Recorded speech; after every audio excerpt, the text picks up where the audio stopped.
नमस्कार, आप देख रहे हैं प्राइम टाइम खबर। अमूमन हमारा प्राइम टाइम खबर स्टूडियो से जाता है, लेकिन आज देश की राजधानी दिल्ली मुद्दा बेहद गंभीर है, इसलिए हम इस वक्त मौजूद हैं पार्लियामेंट स्ट्रीट, पार्लियामेंट थाना संसद मार्ग पर हम मौजूद हैं। और अभी कल जो जंतर मंतर पर तथाकथित सवर्ण लोगों ने, मनुवादी विचारधारा वाले लोगों ने भारत का संविधान जलाने का जो काम किया है, उसके खिलाफ बीएसपी के और बहुजन समाज के तमाम लोग यहाँ पर आए हैं, उनके खिलाफ एफआईआर दर्ज कराई है।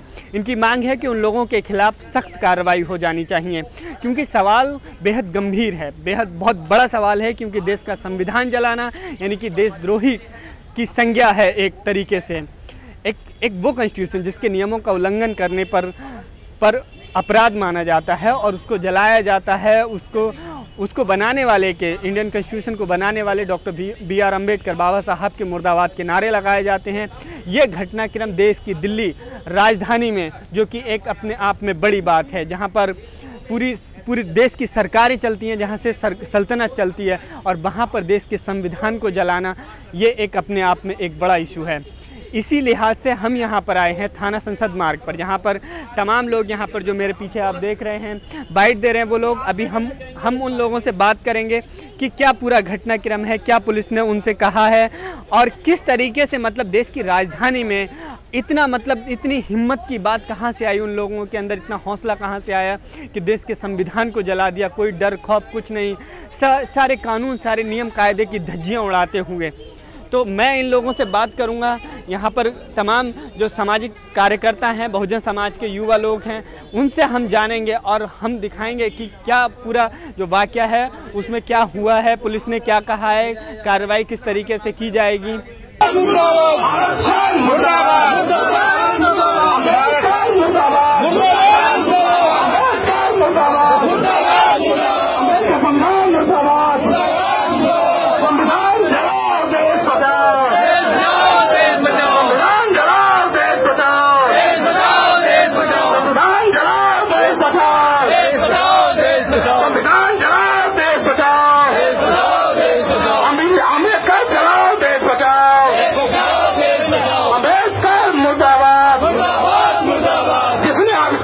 और जितने लोगों ने भी ये सब किया है वो एक्सट्रीम राइट विंग ग्रुप्स हैं, एक्सट्रीम राइट विंग ग्रुप है, तो उन्हीं के आइडियोलॉजी के है।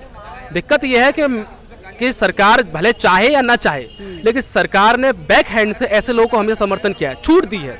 कोई छोटी घटना हो गई, छूट दे दी, कोई छोटी घटना हुई, छूट दे दी, लिंचिंग हो गई, छूट दे दी। तो धीरे धीरे धीरे एक दिन में नहीं हुआ ये बिल्टअप।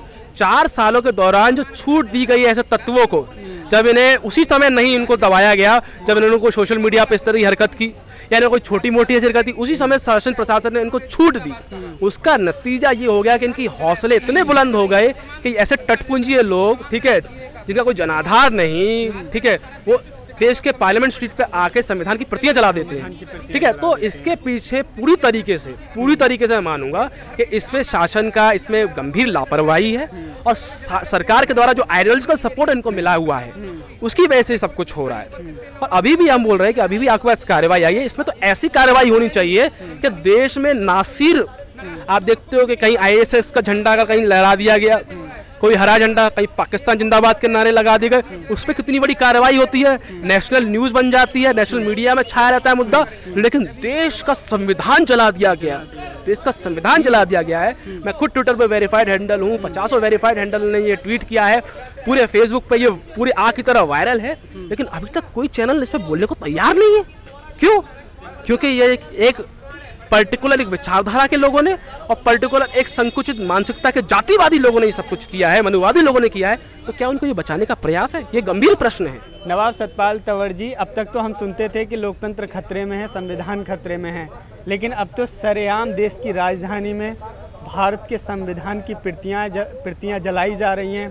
तो ये कितना बड़ी घटना मानते हैं आप? राजधानी दिल्ली में जो संविधान की प्रतियां जलाई गई, संविधान को फाड़ा गया, खुला अपमान किया गया। 15 अगस्त स्वतंत्रता दिवस से ऐन मौके पर पहले जो ये घृणित काम किया गया, जो देशद्रोह का काम किया गया, देश के अंदर जो हालात ऐसे बना दिए गए हैं कि अपने आप ही लोग एक दूसरे को मार रहे हैं। स्वर्ण समाज जो ये यहां पर नारे लगा रहा था कि संविधान मुर्दाबाद, अंबेडकर मुर्दाबाद, अंबेडकरवादी मुर्दाबाद, चमार मुर्दाबाद, जो इस तरह की बातें कही जा रही थी, और वो भी दिल्ली पुलिस के सामने शर्मनाक है। ये बहुत बड़ा शर्मनाक है। देश के प्रधानमंत्री नरेंद्र मोदी को भी शर्म से डूब मर जाना चाहिए। आज हम पार्लियामेंट स्ट्रीट पुलिस स्टेशन पहुंचे हैं और पार्लियामेंट स्ट्रीट पुलिस स्टेशन में हमारी मुलाकात एसएचओ साहब से भी हुई है। एसएचओ वेद प्रकाश जी से मुलाकात हुई। उन्होंने पूरा आश्वासन दिया है कि हाँ एफआईआर दर्ज की जाएगी। इसके बाद बहुत गंभीरता से लिया है डीसीपी मधुर वर्मा जी ने। हमने शिकायत दी है अखिल भारतीय भीम सेना के राष्ट्रीय प्रभारी अनिल तंवर जी की शिकायत पर पुलिस कार्रवाई करने के लिए हामी भी भरी है। उन्होंने कहा है कि हम लीगल ओपिनियन ले करके हम लोग पूरी कार्रवाई करेंगे, एफआईआर दर्ज करेंगे। शिकायत दर्ज हो गई है, बात है एफआईआर की। हम कह देना चाहते हैं कि अगर 2 दिन के भीतर वो चाहे लीगल ओपिनियन ले, वो चाहे जांच करे, वो उनका प्रोसेस है, वो दिल्ली पुलिस का प्रोसेस है, वो दिल्ली पुलिस का काम है। लेकिन दिल्ली पुलिस भी कान खोल के सुन ले और इस देश की सरकार भी कान खोल करके सुन ले और देश के प्रधानमंत्री नरेंद्र मोदी जी भी कान खोल करके सुन ले। 2 दिन के भीतर अगर एफआईआर दर्ज नहीं की तो फिर ऐसे में राजधानी दिल्ली के अंदर ही बहुजन समाज बड़ा प्रदर्शन करेगा। और उन लोगों के बारे में किसी भी साथी को अगर पता चले तो संपर्क करें। भीम सेना की टीम उन्हें ढूंढने के लिए लग गई है। प्रदर्शन तो होंगे एफआईआर दर्ज नहीं हुई तो, लेकिन हम उनके साथ में खुद न्याय भी करना जानते हैं। काट डालेंगे लेकिन छोड़ेंगे नहीं। अगर कानून से न्याय नहीं मिला, सुन ले इस देश की हुक्मरान सरकार जो है, सुन ले, अगर न्याय नहीं मिला तो हम न्याय करेंगे। दूसरी बात आप ये देखो कि जो यहाँ संविधान की जो जलाई गई कलप्रतियां, इसमें पूरी तरह सरकार और सरकार के बैठे जो नुमाइंदे हैं, जो हिंदुत्ववादी ताकतें हैं, जो इस तरह की गतिविधियों में शामिल होते हैं, उन्होंने पूरी तरह से ये प्रोपेगेंडा तैयार करके सरकार की सहमति होगी इसमें पूरी तरह। मैं मानता हूँ कि वही लोग सत्ता में बैठे जो आज इस संविधान को जला रहे हैं। ये देशद्रोह का मामला है। भारत का संविधान आपको अधिकार देता है कि आप प्रोटेस्ट करो, लेकिन ये अधिकार नहीं देता है। जिस अधिकार के तहत आप प्रोटेस्ट करने जा रहे हो उसी को जला रहे हो, तो डेफिनेटली आपके पीछे सरकार है, सत्ता है, तब आप इतना बड़ा कृतज्ञ करते हैं। अपराध है और इस अपराध की सजा ये बनती है कानून में कि इस पे देशद्रोह बनता है। आज हमारा कोई साथी जो अपने हक के लिए आवाज उठाता है, आप उसे रासुका लगाते हो, एनएसए लगाते हो, उस पर तरह तरह की धाराएं कानून लगाते हो, उसके अंदर करते हो और जेल से बाहर नहीं आने देना चाहते हो। परंतु इस तरह की जो लोग अपनी राजनीतिक रोटियां सेकने के लिए भारत के संविधान की अवहेलना कर रहे हैं, उस पर कार्रवाई होनी चाहिए और इसका हम लोग पुरजोर से समर्थन करते हैं। अगर ऐसी लोगों पे कार्रवाई नहीं हुई तो डेफिनेटली बहुजन समाज और पूरा भारत जो संविधान में विश्वास करता है वो इनके खिलाफ जाएगा और रोडों पे आंदोलन होगा। तो देश को चलाने वाली पुस्तक को अगर कोई जला रहा है, वो सीधा का सीधा एक राष्ट्रद्रोह का मुकदमा अपने अंदर बनता है। तो जिन्होंने संविधान जलाया था, अब वो तैयार रहना अपने मुकदमे झेलने के लिए और अपनी बेल कराने के लिए तरस जाओगे। और मैं तो चाहता हूं कि अगर ये लोग संविधान में विश्वास रखते हैं, इनके लोग, तो यहाँ आज यहाँ आते हमारे साथ। बस मैं आपसे बता देना चाहता हूं कि जिन्होंने बाबा साहब का अपमान किया, हम गर्दन कटा सकते हैं, हम अपनी गर्दन कटा सकते हैं, क्योंकि आज हम इतना बोल रहे हैं तो ये बाबा साहब की देन है, ज्योतिबा फूले की देन है, बिरसा मुंडा की देन है, ये सभी बहुजन महापुरुषों की, साहू जी महाराज की, कबीर जी की, गुरु रविदास की देन है। तो हम अपने बहुजन महापुरुषों का अपमान बिल्कुल नहीं बर्दाश्त करेंगे। जो उन्होंने कहा ना अम्बेडकर मुर्दाबाद, आरक्षण मुर्दाबाद, अम्बेडकर का संविधान मुर्दाबाद, तो मैं बता देना चाहता हूँ आरक्षण जिंदाबाद, बाबा साहब का संविधान जिंदाबाद, बाबा साहब अमर रहे, बाबा साहब जिंदाबाद। और उन्होंने एक चीज और कही थी कि SC/ST एक्ट मुर्दाबाद, SC/ST मुर्दाबाद, आरक्षण वाले गाली देकर उन्होंने बोला मुर्दाबाद, और मनुस्मृति जिंदाबाद, मनुवाद जिंदाबाद उन्होंने बोला।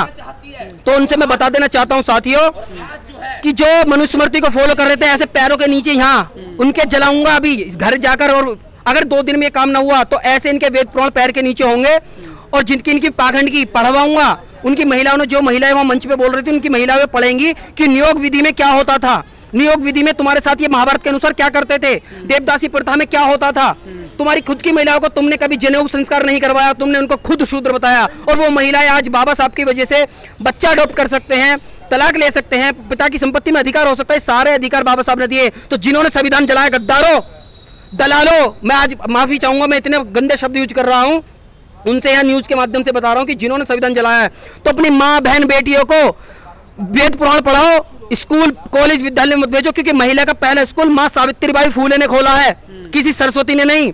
तो अपने बहन बेटियों को अपने घर में बैठाओ और संविधान के अनुसार वो शिक्षा देती है, उनको शिक्षा से दूर रखो। तो देखिए, ये देश में पहली बार ऐसा वाकया हुआ है कि भारत का संविधान जलाया गया है। तो आप इससे अंदाजा लगा सकते हैं कि इनको पूरा राजनीतिक सपोर्ट है, क्योंकि राजनीतिक सपोर्ट के बगैर ये काम करना इतना आसान नहीं है, कोई आम इंसान ये काम नहीं कर सकता। तो इनको राजनीतिक सपोर्ट है और इससे पता चल रहा है कि ये जो सरकार है ये इनके सपोर्टर है, मनुवादी सरकार है। अगर मनुवादी सरकार नहीं होती तो तुरंत कार्रवाई होनी चाहिए, तो क्योंकि ये एक संविधान की बात नहीं है, पूरे देश के संविधान की बात है, जिससे पूरा देश चलता है, जिसके ऊपर पूरी देश की हुकूमत चलती है। उनका अवहेलना की गई है, उनका अपमान किया गया है। तो इससे ये पता चल रहा है कि अभी तक कोई कार्रवाई नहीं हुई है। हमने जब आकर थाने में बताया तब उन्हें पता चला कि ऐसी कोई घटना हुई है। संविधान को सरेआम जलाया गया। आरोप है कि पुलिस वाले वहाँ पर मौजूद थे, उनकी मौजूदगी में ये सब घटनाक्रम हुआ। जिस तरीके से मैंने देखा यहाँ पर बहुजन समाज के युवाओं में बेहद आक्रोश है और उनका साफ तौर से उन्होंने कहा है कि अगर इसके खिलाफ पुलिस सख्त कार्रवाई नहीं करती है तो एक बहुत बड़े प्रदर्शन का वो दिल्ली में आयोजन करेंगे। और मोदी सरकार, बीजेपी सरकार को उन्होंने साफ तौर पर आरोप लगाया है कि इसके पीछे जो साजिश है वो कहीं ना कहीं रणनीति काम कर रही है। मोदी सरकार, बीजेपी सरकार जो कि इस देश की कहीं ना कहीं मनुवादी व्यवस्था को कहीं ना कहीं लागू करने की कोशिश की जाती है। सवाल ये है कि आखिर देश का संविधान जलाया जाता है तो ये अपने आप में एक गंभीर विषय है। उन लोगों के लिए भी ये एक प्रश्नवाचक चिन्ह है जो संविधान के सहारे आज मंत्री बने हैं, विधायक बने हैं, पुलिस अफसर बने हैं। सभी जो भी इसके दायरे में आते हैं उन सबको इसके खिलाफ बुलंद आवाज़ के साथ में इसका विरोध करना चाहिए, ताकि कि उन लोगों को ये महसूस हो कि संविधान को जलाना कोई मामूली बात नहीं है। लेकिन सवाल ये है कि पुलिस प्रशासन इस मामले को लेकर के कितनी गंभीरता से कार्रवाई करती है उन आरोपियों के खिलाफ जिन्होंने भारत का संविधान जलाने का देश की राजधानी में जो कृतज्ञ किया है। तो ये देखना होगा, क्योंकि गंभीर मामला है। पुलिस प्रशासन भी इस पर किस तरीके से गंभीरता से कार्रवाई करती है। आप देख रहे थे प्राइम टाइम खबर। जय भारत।